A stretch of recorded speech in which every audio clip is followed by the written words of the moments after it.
Guys, welcome back to Food on the Mind Awakened Genius. If you've been following along with this arc lately, you know that I've been talking recently about this idea of postmodernism, and my kind of entree into this is very convoluted, but luckily I've got, one of my longest and best friends in the world who is actually kind of an expert on this stuff. So I decided to bring him in. This is my good friend Lance Routson. He is a multidisciplinary artist and educator, and he holds a bachelor's in sociology with a minor's in political science and economics, and he has his master's degree in I guess that's art education is what the master's is actually in, correct? Yeah.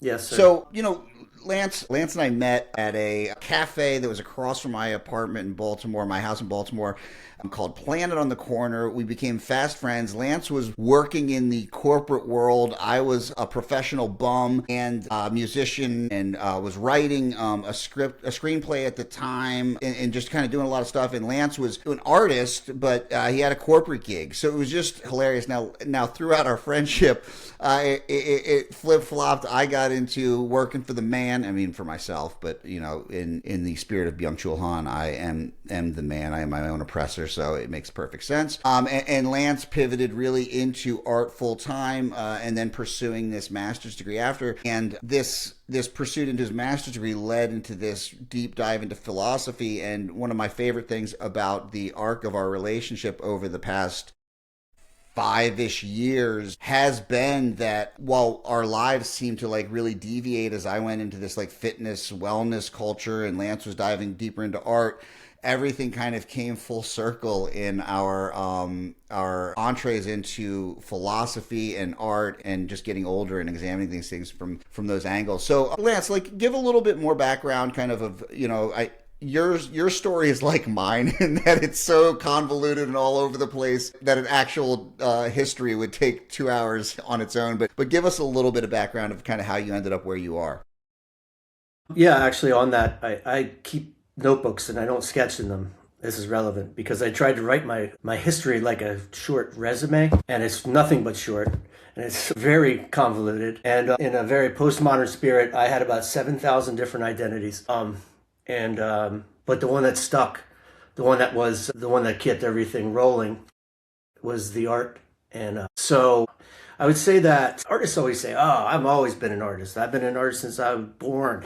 I've been an artist since I was little." Sure, you make an art, but when you really start becoming an artist is when you start thinking about, for me, when you start thinking about what you're up to. And I really started thinking about what I was up to well into making art, showing art, all these things. Probably after I left Baltimore, well, after I got out of college, when I got my undergrad, I moved to New York City. And I was 21, and I started in a call center.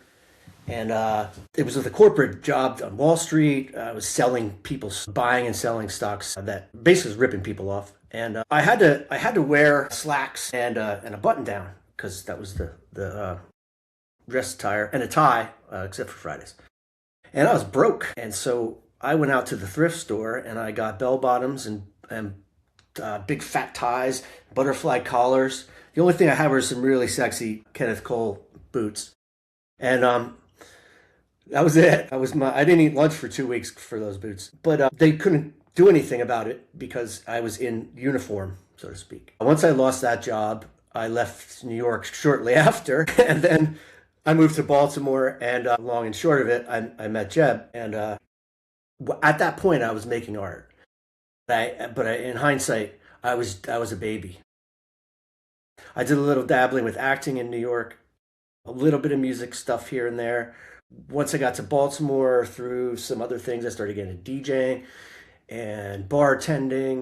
I worked for I think when I met you, I was working for a company called, I'm not going to say what it was called, to be honest with you, but because it's out of business now. But it was run by a Cuban guy named Joaquin, who was basically a Marxist, and not very much practically. He was using his company to sort of infiltrate major corporations and give them advice on how to be more transparent, and basically was bringing ideas which are very much democratic socialist ideas because they're still within capitalism, but bringing these ideas in the back door through research.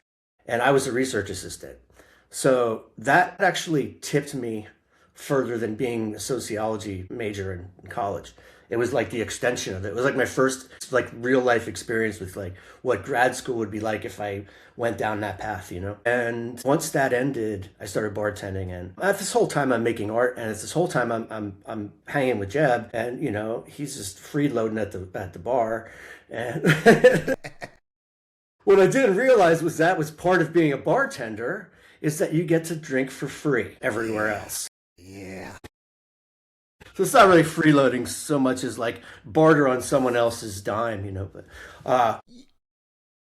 but I was making art, and but I when I moved back to New York again, this time to Brooklyn at a really cool time when Bushwick was just getting started. Anyone that doesn't know about Bushwick, it was a dangerous neighborhood, mostly, and part of it was an industrial park, and there's a lot of artists there. There wasn't a lot of anything else, and it was really dynamic. And I learned how to think about what I'm doing and what kind. I mean, when you get in that scene in New York, it's a mind fuck, and it changes everything. And that's when I started thinking about what I'm doing as an artist and not just making the art. That's when the notebooks start. That's social theory starts to creep in. That's when the philosophy starts to creep in. And it's just, activated double time when I went through a master's program later on, about 5 years ago now. And, that I really activated my brain. I got told numerous times to put my stuff in the parking lot for a while because it's getting full, and you can't just keep dragging all these ideas in, and I can't stop. But it's good. It's very good, and I think as an artist, the way I operate, I'd be doing myself a disservice if I wasn't thinking this hard about what I'm up to, because it advances my work beyond just the brush, the turntables, the video camera, and whatever weird thing I'm doing on it. It's beyond that. It's how I'm thinking about what I'm doing and how that's all part of my practice.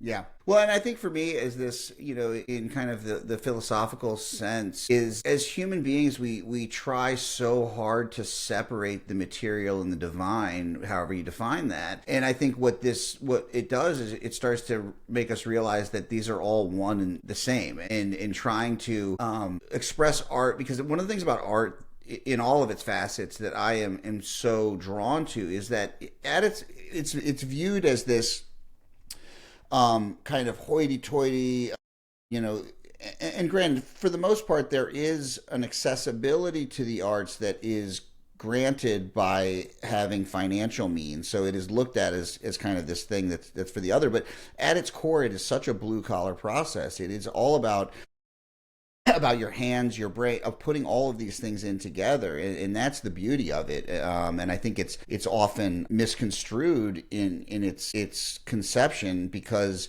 yes, a few artists get very, very rich, and they're lauded by people who use that art as an investment tool. But at its core, it's the kind of definition of the working and thinking man all together, and that we don't have to separate these things.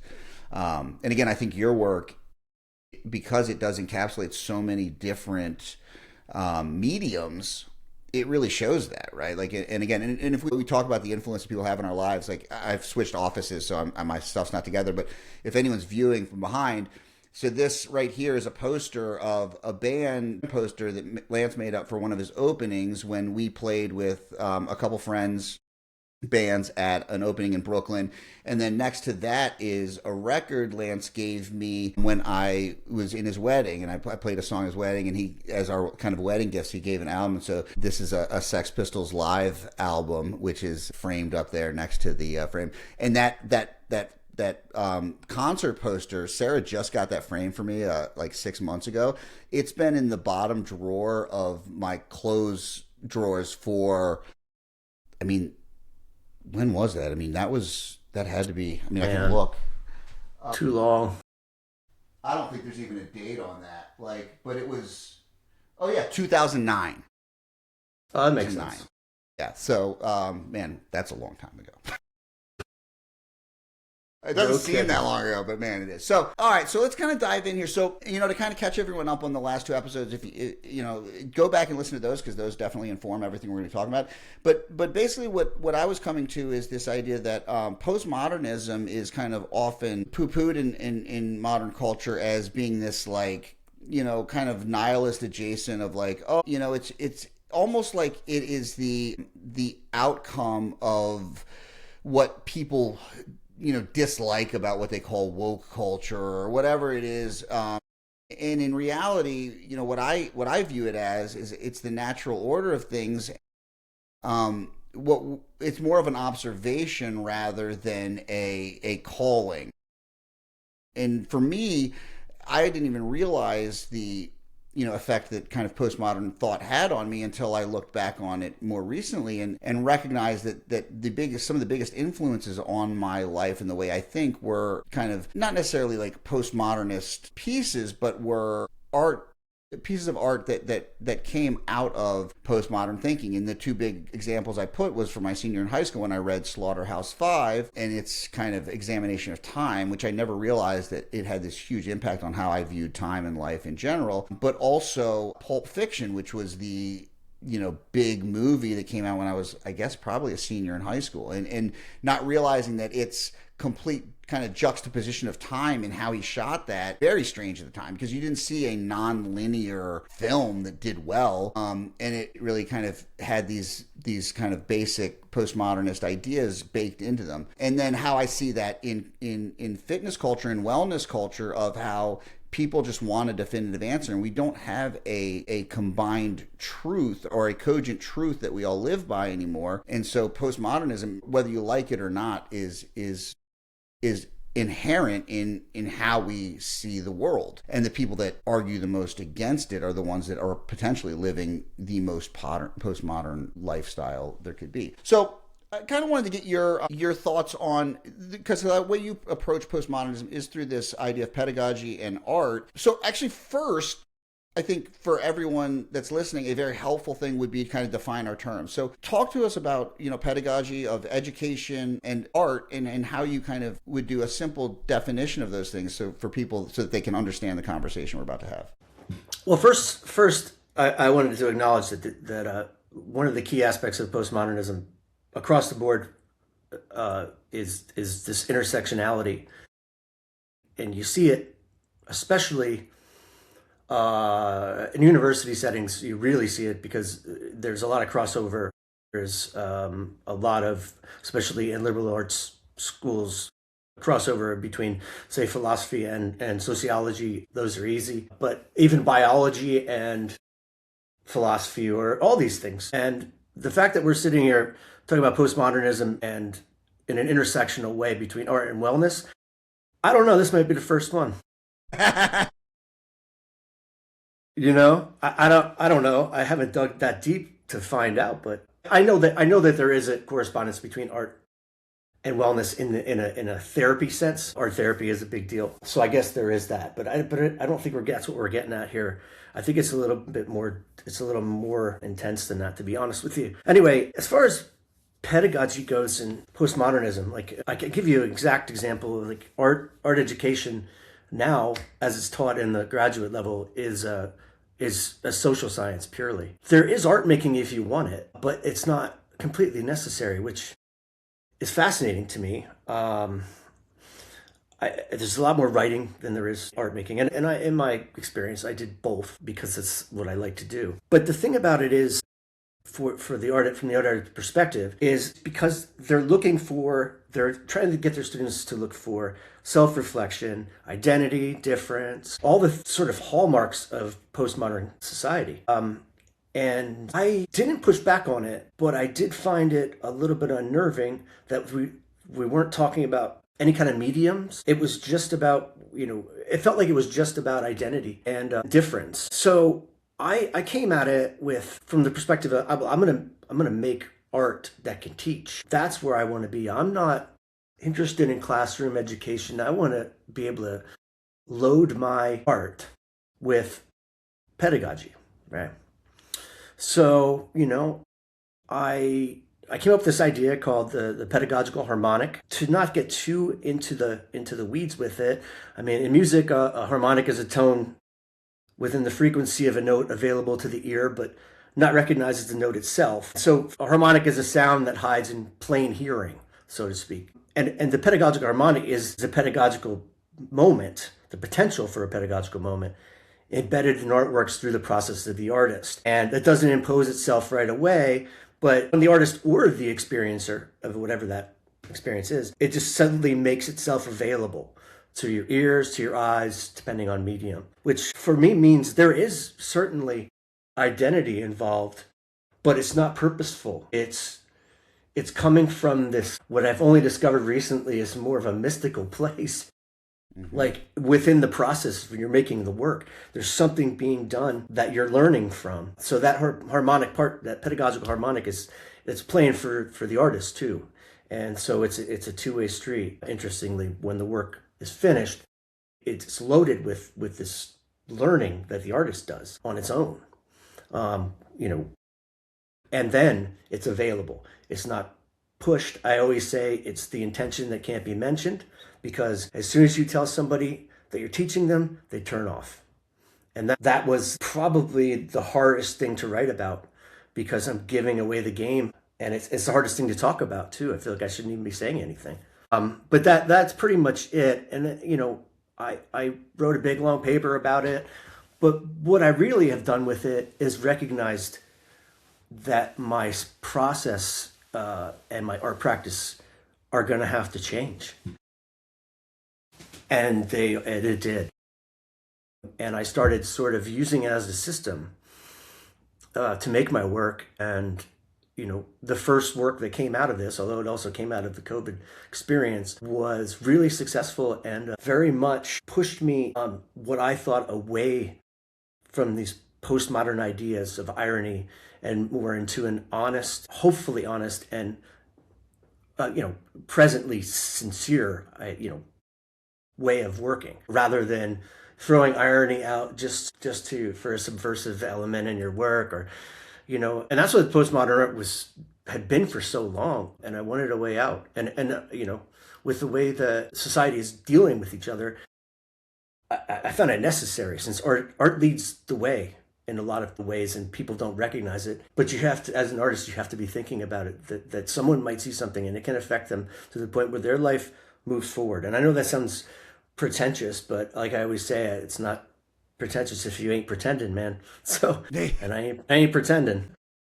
Yeah, and I think there's this like baked in humility, be it true or false, that we all have of wanting to negate our own role in it because we view this as larger than ourselves, right? And we view this as, and I constantly refer to the work that I do in health and wellness as art. My friend Ben always likes to use that. I think it's a Neil Gaiman quote. Make good art. It doesn't matter what you're doing. Make good art. Like, it doesn't matter if you're on a factory line. If you're I always bring up Jiro Dreams of Sushi as like the perfect example of like a guy who's chasing perfection that he knows he'll never achieve. But that doesn't mean he stops in the pursuit of it. It's always, and you're the greatest in the world at something, and yet you're like, but my goal is to create the perfect piece of sushi. That's all it is, and there's beauty in the work. And so I think that, like, oh, well, I don't want to sound pretentious, but we've all been like significantly altered in our lives by a piece of art that has changed us, whether that be a book, whether that be I mean, for many people that might be the Bible, right? That could be the work of art that changed them in a certain way, or and so we have to understand that there is this intentionality. And so I think the interesting thing that you're approaching it from is that I think most art is intended with the goal of educating, whether that's through observation, whether that's through lessons. There's always going to be that personal bias involved. But what I really like about your approach is this idea of, can I not make that intention so in your face? And then I want to come back to this irony sincerity thing, because we'll include the latter essay, whatever you want to kind of call that, about this. And it's whatever, Captain Da, I believe, is the that covers a little bit of what we're doing here. Yeah, and so, but I want to jump into that because I do want to talk about this accident of irony, sincerity thing, because I think, especially those of us who are kind of Gen X, as we were raised on this irony of this culture of irony, of this culture of insincerity through sincerity, almost, for lack of a better way of saying it. So I just want to dive into that and just kind of like talk a little bit about that accidental kind of awakening, for lack of a better term. Well, it works for your podcast, doesn't it? Yeah. So I have a project space that I developed. Oh yeah, what year now? 2023, 22. And in the second season in 2023, I was interviewed by the Philadelphia Inquirer for a feature article. And it wasn't necessarily about my work, although it was included a little bit, but it was more of a general interest piece, because it's a contemporary art gallery in a small cabin in the woods in Appalachia, Pennsylvania. So I'm sorry, Appalachia, Pennsylvania. I don't want to defend anybody down. I don't want to defend anybody down the line. I've been reprimanded for that before. So anyway, at the last minute, the journalist sent me a text and he said, "Hey, can you send me something real quick about your work?" And what I thought I wrote to him was, "My work swings between sincerity and irony." Still in the postmodern mode, right? Mm-hmm. And what I wrote and was printed is my work swings between sincerity and honesty. It was a typo, and that's the mistake. That's the mistake. Slavoj Zizek talks about retrograde a lot. He's a philosopher, great philosopher, really controversial. That's probably why I like him so much. Yeah, I love him. I love everything about him. Yeah, I mean, I like punk rock, so yeah. So he talks about how the truth arrives later and in retrospect, and that mistake revealed a truth for me, and I had to find out what that was. So I dug really deep into what is the difference between sincerity and honesty. They seem like two of the same things, if not the same thing. And I think if you asked a lot of people, they would just say, "Oh yeah, you're being sincere, you're being honest." And for me, it's not true. For me, sincerity is your intention, your intent to be sincere. And what honesty is being able to look back and literally say, actually, I was honest in that moment, because the future, what ends up happening is where you find out how honest you really were about your sincere notion. So we have honesty as something of the past and sincerity as something of the present, and then honesty again as future reflection. That really changed something for me, because I wasn't looking for irony anymore. I was looking to be sincere about who I was out of the postmodern mode.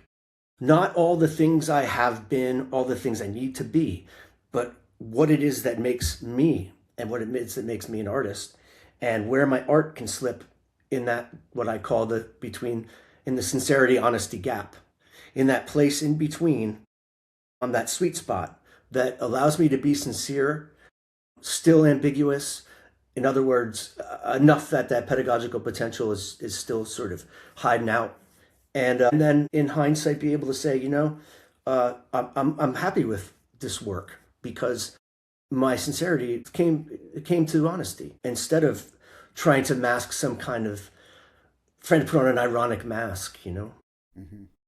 And I always say, if you're being sincere, in hindsight, if you're truly being sincere, in hindsight, you'll find yourself to have been honest. And that's really affected the way I operate in terms of my work. You make a really kind of good point. It's a kind of good point, a great point within this. And one of the things is something that I had not ever reflected upon, but obviously because I don't spend a lot of time examining data. But there's a little like kind of thing of him kind of rejecting this idea of dialectics, of synthesis, and kind of there's something in there you say, I think, within the art, that essay you say something about to the lines of like him looking at dialectics as leading to more of the same, right, of like this idea of thesis and antithesis for synthesis, and then that kind of moves on to this kind of this kind of negation thing, and what the reason I'm bringing that up is because like you kind of go down here into like this idea that like irony isn't subversive anymore, which I No. love because it is like irony for us. I think an age group or whatever was kind of a defense mechanism of like, well, nothing really matters. Like because people who aren't of our age, is like everyone talks about like the difficulties like with the economy and stuff like that. But half of my friends went to law school because there was no jobs, and so it was like, oh, like I guess I'll go get a law degree. And we kind of like had this feeling of like yeah, like we had Bill Clinton and like that was the best we got, and we were kind of like this is kind of more of the same. And then it was Are George you W. ready? I actually I went into undergrad as a criminology major, intending to go be a lawyer. Yeah, exactly. Right. And when I was growing up, like I thought I wanted to be a lawyer just because that's what our family, like outside of my dad and his brothers who went into business. But like historically, our family's all lawyers. I've got like multiple cousins of mine are all lawyers. It's just what that side of the family did. But it is, it's this idea of just that again, I keep coming back to this idea of like, it's not subversive. And then what you kind of come to, which I think is what ties it in with the work that I do in particular, is this idea that your answer is the way through is like process.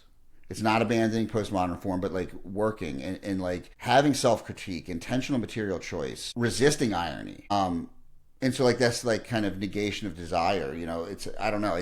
I really liked that because that's again where I work a lot in the realm of dialectics of like trying to kind of find common ground. But there is this point of like, hey, instead of like always trying to kind of think your way through, is there a process that we can kind of work our way through? And Yeah. that idea. Well, you said it before. I mean, and you say it. I think you say it every time you sign off. It's really the process doesn't end, and for me, in dialectic thinking, it doesn't end. I don't see it. I don't find synthesis to be useful. I think you can negate out into nothing. It's like so you're always in process, and it can never be perfect because there is no such thing. For me, and even if it's just a thinking process, but maybe in an art process, you could make a painting for the rest of your life. You could make a sound piece and layer 10,000 things over top of it every day for the rest of your life. And when you're gone, the only reason it's finished is because you're gone and you can't do it anymore. So at some point, you have to abandon the idea that you're going to have something perfect in the end, and you have to stop. And you have to recognize the successes of what you've done.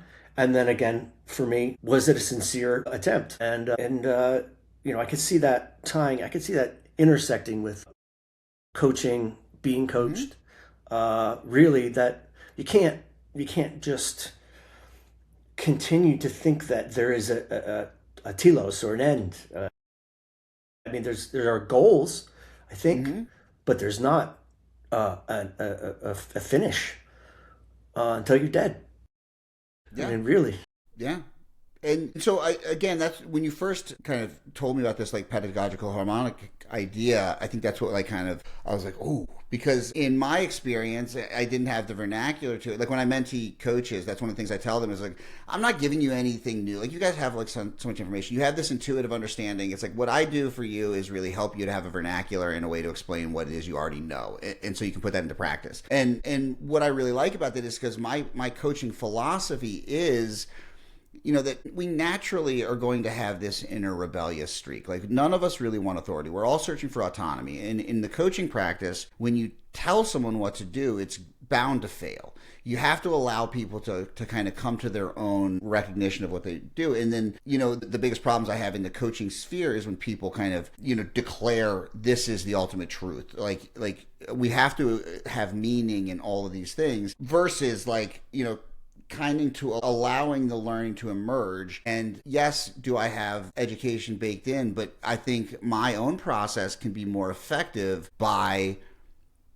not letting my intentions be the forefront. even if I know that hidden within there's some things that I know that they want, and so I'm helping to expose them to that. But if I directly approach that, it can often backfire. And for people who are coaches that listen, like one of the biggest things they struggle with is like, well, how do I get people to, it's like the patience is the hardest part, or as Tom Petty might say, the waiting is the hardest part. It's like you're sitting there, you're like, oh man, I want to push this forward, and it's like it's only going to push it backwards. And I think that parallel is so cool. Yeah, I totally agree. And I find it, I mean, I'm not coached. I don't coach, I guess. The closest thing I do to educating at all really is through my work itself, through the gallery, the Cabin Contemporary, the project space, and then and that, by the way, is interesting because that's other people's process, infusing or loading their work with potential pedagogy. And that's just me letting that run its course in a space, which is really fun. But yeah, in terms of like my wellness or my health, I do okay. But I can tell you that I jump rope and I shoot basketball, and I don't think about it while I'm doing it. I just let it have what it needs that day. And if I have to set it down early, or if I have to keep going, like I let it be whatever it is that day, whatever it is at that time, And I think that's very difficult for people. Yeah. Right? It's very difficult to let something be what it is in the moment. But, we talk about what is wellness. And again, it's such a loaded term because there's a societal understanding of what that means. But really it is. And that's why I think art is such an important part of it. I mean, one of the things that I quote unquote prescribe to every client is some kind of creative pursuit. I don't care if it's practicing guitar. I don't care if it's singing. I don't care if it's you dancing. Like, you have to infuse some kind of creative, because at the end of the day, as we all think of ourselves as whatever it is, but human beings move technology. It's just the idea of we want to create. And that has been stripped away so often in the concept of productivity. One of the things that, again, when we talk about art, it's like we come back to this idea of artists sense cultural shifts before other people. It's like, why are artists always kind of labeled as like these, overly sensitive? And it's like, no, it's that they can see things that are happening or sense them at a deeper level. And the art is usually, it's reflective, but it's often predictive. It's like, I saw a meme on Instagram the other day. It was like, hey, I got to tell you, this resurgence of folk music historically is not a good thing. And we're seeing a huge folk resurgence amongst young people, which again, I was like, the cultural downside of times like these, or the cultural upside, is that we usually get really good music. I was a little bit concerned that maybe this younger generation wasn't, as because of the influence of money, and it seemed as if there was a cultural shift from our generation to the next, that goodness, that quality, that what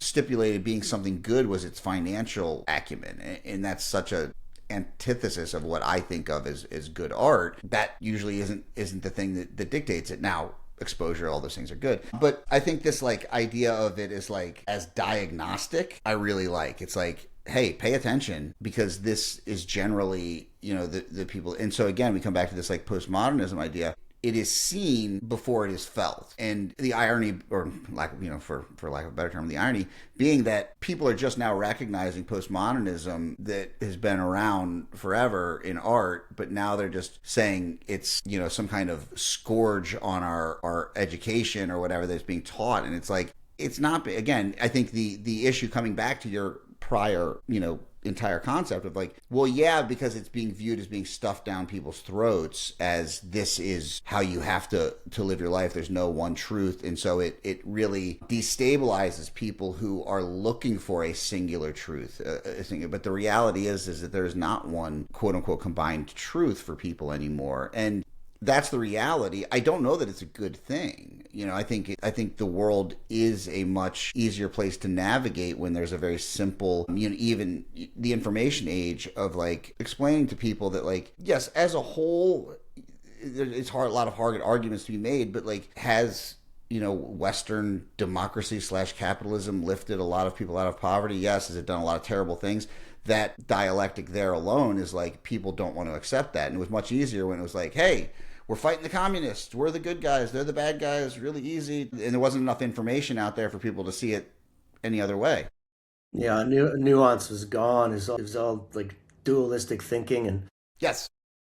really that's one of the emancipatory parts I think about is postmodernism, is that it sort of kicks you out of dualistic thinking in a lot of ways and into like, oh yeah, contextualizing and Yes. everything. And at the same time though, and I think you talked about this, at the same time that you're contextualizing, you got to be careful to hold on to yourself. Mm. And that's where this sincerity honesty gap is, for me, because while that's all good, you will get lost in it. And for art, I think a lot of people, I mean, there's a whole lot of factors involved, but I think a lot of artists, when they start making money, it no longer, it doesn't matter what the work is anymore. It's just whatever's going to sell. And that's losing yourself too. Yeah. That's a hard one to wrap your head around, or a hard one for me to wrap my head around. Then again, no one's ever said, "Hey, you want to do I want to sell one of your paintings for $200,000" either. Yeah, right. Because I mean, honestly, that is going to change things. Because, and again, we've moved into a modern society where everyone's a brand. I despise one of the best things that the best compliments I ever get from people is if I go to seminars or whatever, and they're like, "Man, you're just like you are on social media or whatever." I'm like, good. Because I really do fear losing myself for and granted, that's also why my social media pales in comparison to most of my friends, is again, I cannot engage in dualistic thinking. And that is what drives much of culture today, which the irony, again, back into irony, is like, we live in a world where there is so much more available information. There's so much more context and nuance available, but we revert back to, I mean, our entire society is built on binary code now. I mean, everything is about zeros or ones. Everything is binary. Everything is dualistic in its process, and yet nothing really is.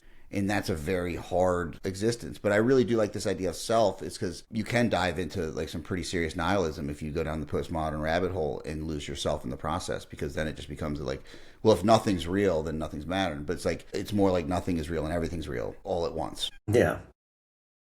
Yeah. And I like to, I mean, I don't know, like, talking about, especially visual art, talking about any art that's not talking is like dancing about food, So to sit here and describe my work seems a little strange, but I do paint things that I own. Sometimes they're toys from when I was a kid, even.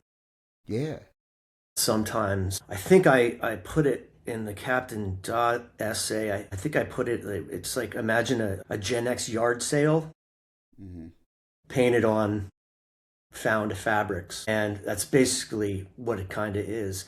But they're not meant to be. It's not meant to be ironic. It's meant to maintain myself. And same with I do chance projects, which are just projects, they're performance projects, ritual projects, which wasn't taken from Byung-Chul Han, but I found later, because I'd already engaged with these projects before I ran into his ideas. But I recognized that ritual is so important to me now. And I find it that I can move completely outside of any problems I'm having without drugs and alcohol by doing just the simplest thing. And I basically record them for a year. I'm currently shooting a gun at a target of a buck, and I'm taking a video of it every time I do it, and I post it direct to Instagram. I'm not sure why I do that, except people like them. It's just strange. But the ritual sustains me, and I like that project more than I even like painting now. Those projects are like the center of my practice at this point. Just fast. Well, and again, we talk about again, a lot of times for me, philosophy, they're not necessarily intuitively new concepts, but they're things that I didn't have a vernacular to that. And ritual has become something that's very important in my practice and my work, because I don't think I ever recognized the importance of it. It was just we called it habits or things like that. But it's not necessarily even the thing itself. It's that ritual. And again, with everything, I look at ritual as having an upside and a downside. I think about my alcohol struggles or drug addicts in general. So much of that difficulty in relinquishing a substance has less to do with the substance and more to do with the ritual. Any heroin addict will tell you about how they, ready up. I mean, there's songs written about sitting in my basement room with a needle and a spoon and another girl to take my pain away, right? Like, it's like the ritual itself can be like anything. It doesn't necessarily have a good or bad. It's in the application. And again, in the sincerity and the honesty of it is like, okay, like that ritual could have been sincere in its process, but the honesty about it maybe was off, and that's where the disconnect lies. Whereas coming at some ritual with both sincerity and honesty allows you to kind of use it as a growth process rather than something that can be a hindrance. Yeah. Well, yeah, I mean, because people can go in and say sincerely, I'm not being hurt by this, and then never do the honest work and look back and say, oh yes, I am. Yeah. That's, I joke in the essay about being addicted to postmodernity. Yeah. And that's work that has to be done. And that's what I'm really getting at here is to shake what is going on around everyone. And you put it so well in your other episodes. I mean, if you haven't listened to them, go back and listen to them because it puts this in its right place. But yeah, you have to find, I think you put it, you have to find a center within all of this chaos around you and all these non-identity and no real truth. And an only way to find that is to be honest in hindsight, whether your attempts are sincere. If you have to look back to see if your sincere attempts were actually honest attempts too. Yeah, and that's where reflection can be a benefit, right? And that's why we do reflect. It's like, and I think about, I've been thinking a lot as into philosophy, obviously, like religion holds a piece in there. And I think about how so many people can approach, one quote unquote religion, which was once our defining truth, right? But they can approach it with so many different views. And most people won't recognize their own, environmental bias or whatever that comes into that. But, I joke is like I have friends who are evangelicals and friends who are Catholics, and they'll both say that the other is totally wrong. And I'm like, but you guys, you're believing in the same thing. But it's that, are you being honest about your approach here, or is there, because they're all sincere, but are you being honest about like what, the thing that's been kind of riveting through my head a lot lately because of just the world or America in general, is this idea that so many people will tell you that their politics are shaped by their religion without ever recognizing how much their religion is shaped by their politics. And it's like, oh, am I really being honest about that in reflection? Because they're sincere, they're 100% sincere, but are they honest about that in reflection? And I think that honesty is very difficult. And honesty with ourselves is the hardest thing to do. And again, that's why I think the parallels between art and quote unquote wellness is that that art is implicit and it's always there. Are we recognizing it? And are we incorporating it into our lives? And again, I think when you said, it feels weird to talk about my art, I think it's more about like, talking about the process of it, right? Rather than, I don't have to sit here and use words to describe it, because the process is really the important thing that we're coming out of here. And it's like that idea of ritual, of honesty, of why am I doing this? Why am I doing anything? And maybe does that matter? It's like, can we get to the moment, to be present? I think that's, and again, kind of this idea of truth being contextual is like just understanding that it's not nihilism. It's just understanding that it is really influenced by all these things, by our culture, by our language, by the power structures, by what we view as, and fear. Fear is a big piece of it. I think that fear is what drives all of this, whether that's fear of the unknown, fear of what, a world without a definitive truth. What does that mean for who I am? And again, I think you keep coming back to this idea of self, is if I can maintain self in this process, then whatever that means, at least, and not in a selfish, like, I think that having a defined self actually works for the collective as well. Yeah. Thinking about this now, thinking about self a lot more. Postmodernism says, I'm worried that people will go in and say, okay, well, instead of trying to maintain a self, they regulate their self into the moment that they're in, and then they end up not being themselves at all, and that's like the maybe the wrong approach. And I think that's why a lot of artists got themselves involved with, the super ironic turn, maybe because of fear, because they were afraid of themselves too. It's a great question to ask an artist. Did you make this because you were afraid of yourself? Because if you did, then it's probably not an honest piece of art. So I'm trying to find ways. Like I said, I'm trying to find ways out of this sort of postmodern addiction cycle. And I think I found mine, I think, for now. And I'm hoping that other people can kind of see that too. Whether or not that sells any paintings, which it honestly doesn't freaking matter to me anyway. Yeah. Well, and it's interesting because again we talk about the positive and negatives. Is like the positive of like postmodernism, it can free you from an identity that's been assigned. The risk is that people create an identity around this. And again, we talk about identity politics and why postmodernism in education is so attacked is because people feel like it's ascribing this identity, which I don't argue. Again, I think everyone is grasping desperately for an quote unquote identity without recognizing the multiplicity of selves that exist within ourselves, right? Again, I just come back to the parts work that I do is I just say it real simply when I do seminars or larger scale things. I say real simple to break this down is how many of you thought to yourself hey, I really want to go out with my friends tonight and hang out and spend, but I also really want to rest so that I can, get up early. That's it. That's just two parts of you that are in conflict, and most of our lives are really dictated by this inner conflict. Instead of allowing this multiplicity of parts to kind of run the show, can we identify that true self and understand that those parts are just the helpers? They're just kind of helping us move along in life, and they have some good traits and they can have some bad traits. Can we make them work for us instead of against us? And I think that's again, where it's we took something that was meant to free this rigid identity, and then just like we do as humans, we turn it right into the thing that it was supposed to, free us of. It's that weird thing of fighting for the oppressed, but rather than freeing the oppressed from the oppressor, is we just our goal is to turn the oppressed into the oppressor, and then it's just this cycle of hey, who's going to win at the end, rather than hey, there's a kind of a collective humanity here. Yeah, and nobody wins. Yeah, ever.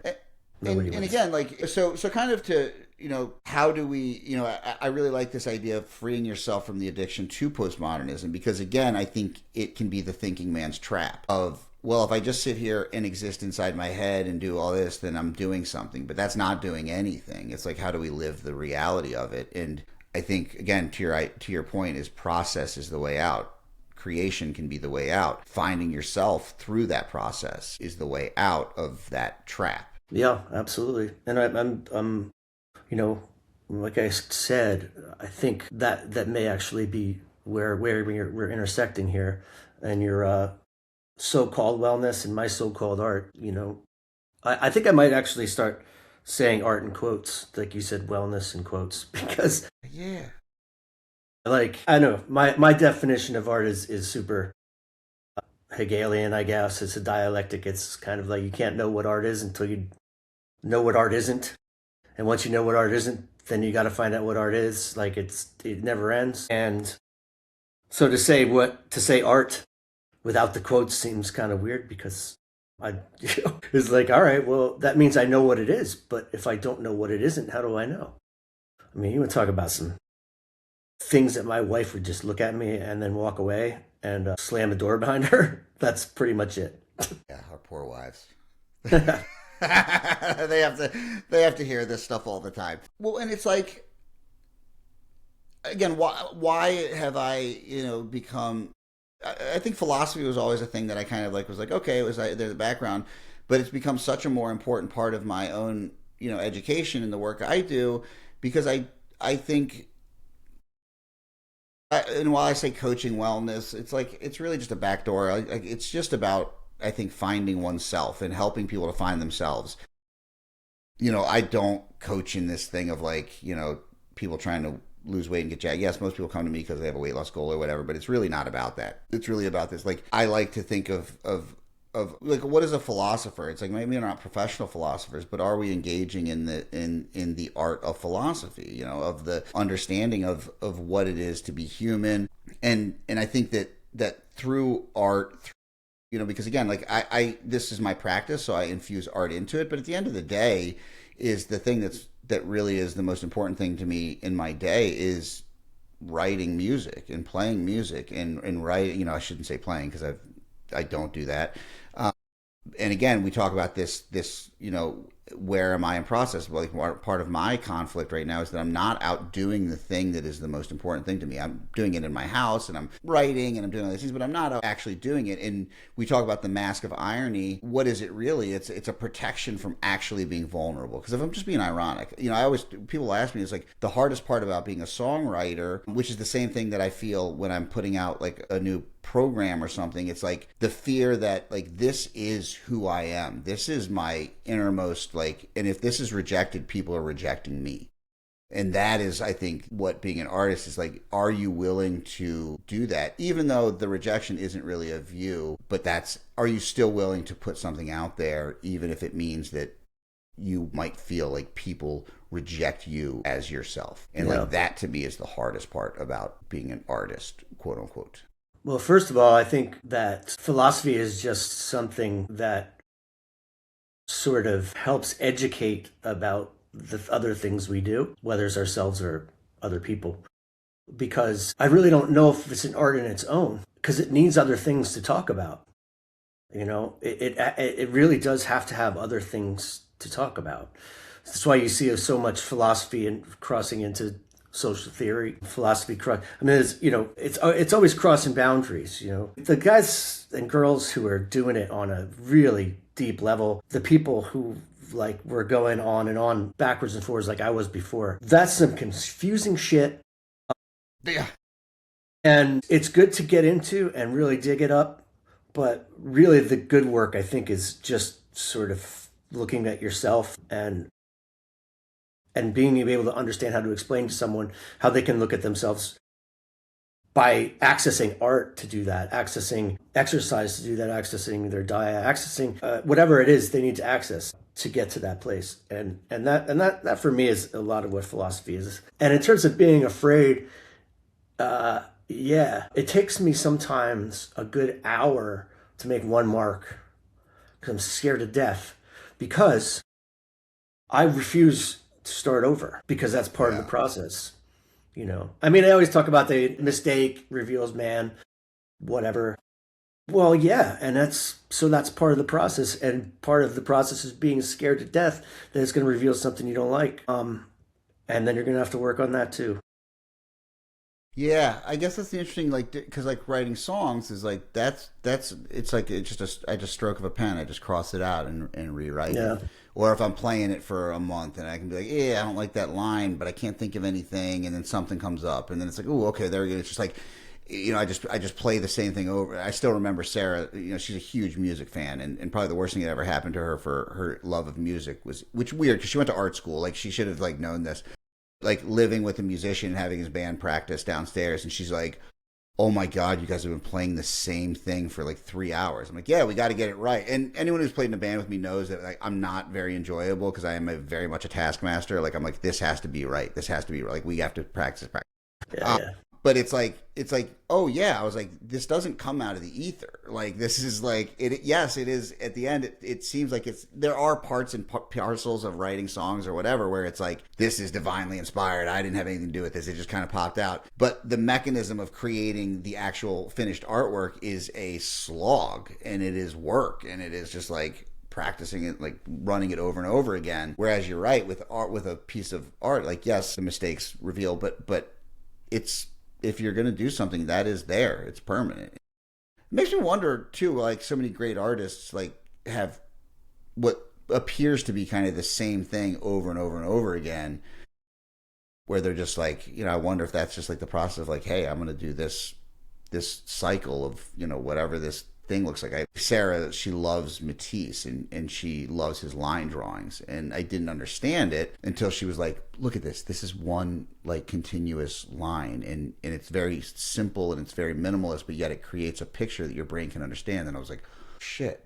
And so again, back to your point is I think like what philosophy is, it helps us understand the process so we can see the beauty in what's actually occurring. And being able to be like, oh, wow, this is pretty amazing when you look at it from the process. Yeah. Yeah, process is it. I mean, I could name a lot of people who talk about it and in different contexts, not just with art. And Zizek talks about it. Process is huge. And obviously, we've had a lot of conversations on flow, and again, when you're talking about your art pieces, where it's like just going out and doing the ritual, or jumping rope or shooting baskets, it's like it's about being in that flow state. Yeah, that's a again, I keep using this word divine, but it's like the kind of unexplained part. Yeah, that part, I'm working on that part right now. It just kind of settled in for me recently, meaning in the last 6-7 months even. No, actually, it's been about a year now, I guess. But thinking about what is that thing, because I was definitely a pretty hardcore materialist, like, yeah, well, it's just this, it's just what's happening. But the more I spend time with artists, the more I spend time, especially with having this project space, the cabin, talking to artists that are really talented and really smart. That's always there. And it's always this thing nobody can come to. Like, why?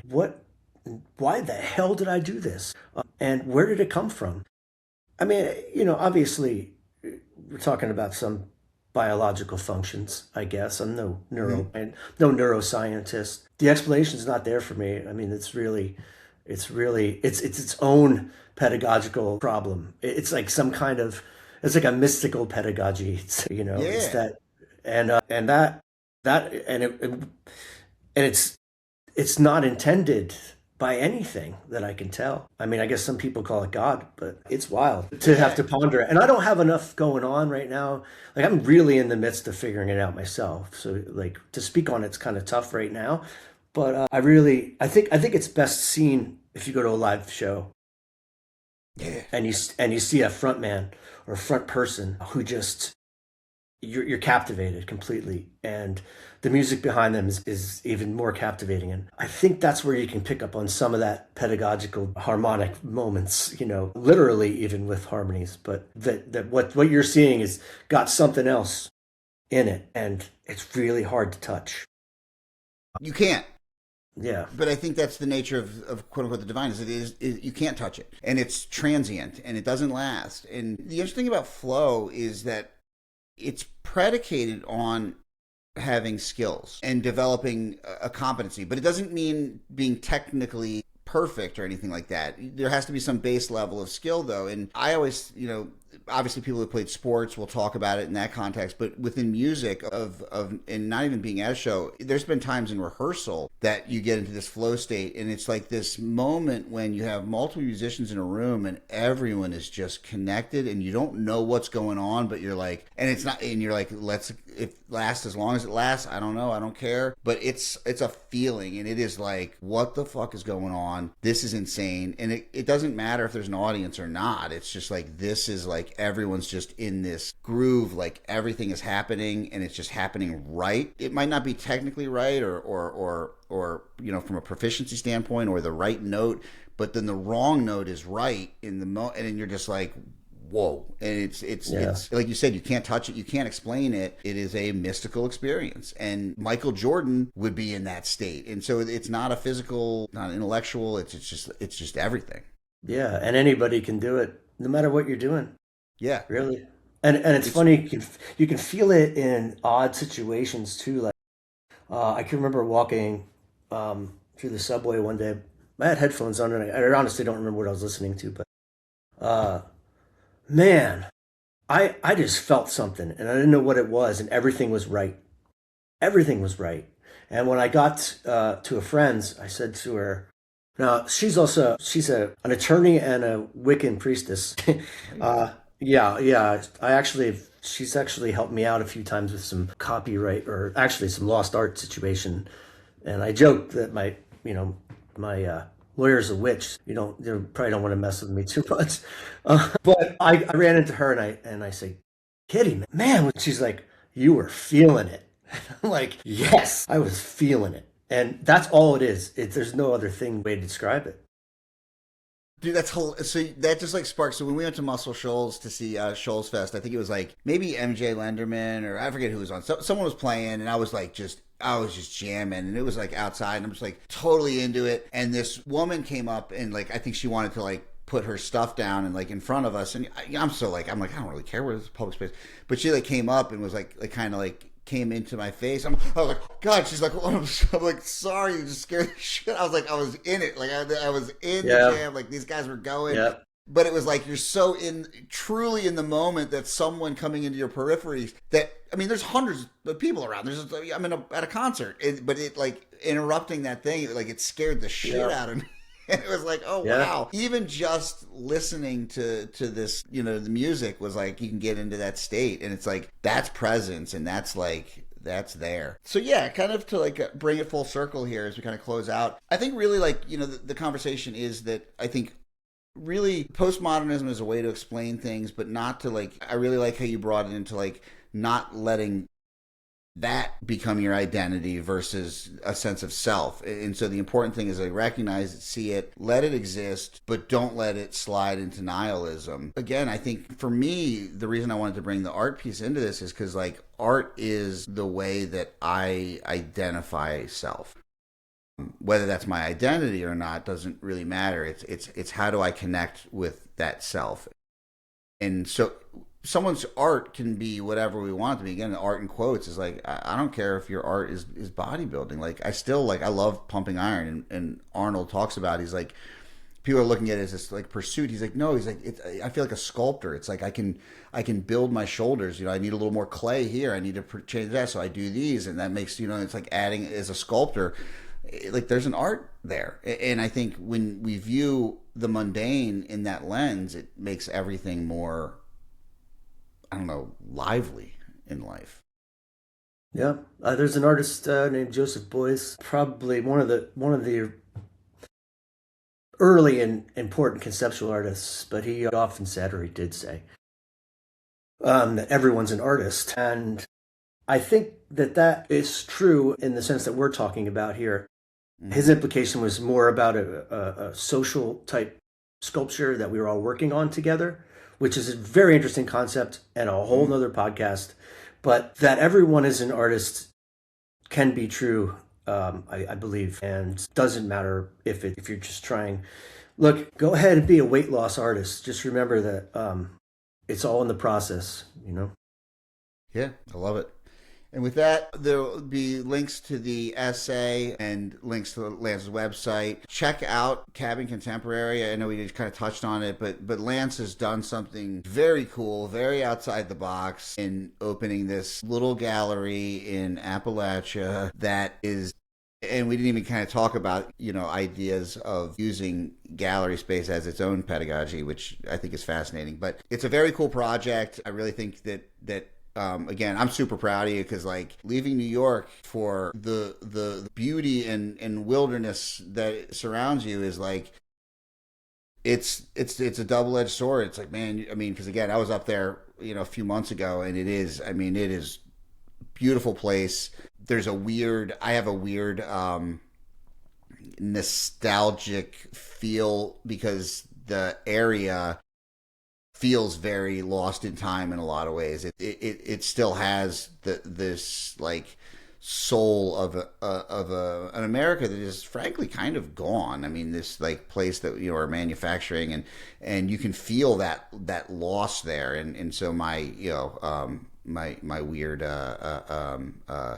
attraction to pain, I guess, is like I've been seeing that, but there's this like, I don't know, it's very beautiful, but at the same time is you lose out on all of the things you kind of take for granted of New York. Is like, wow, you're constantly surrounded by artists, and like how that is a different aspect, but a very cool project. So all those links will be in there. And with that, the awakening isn't a single moment; it's a lifelong practice. Right? Awaken yourself, awaken your genius, awaken your power, walk your path with intention, and I'll meet you along the way. Lance, thanks so much.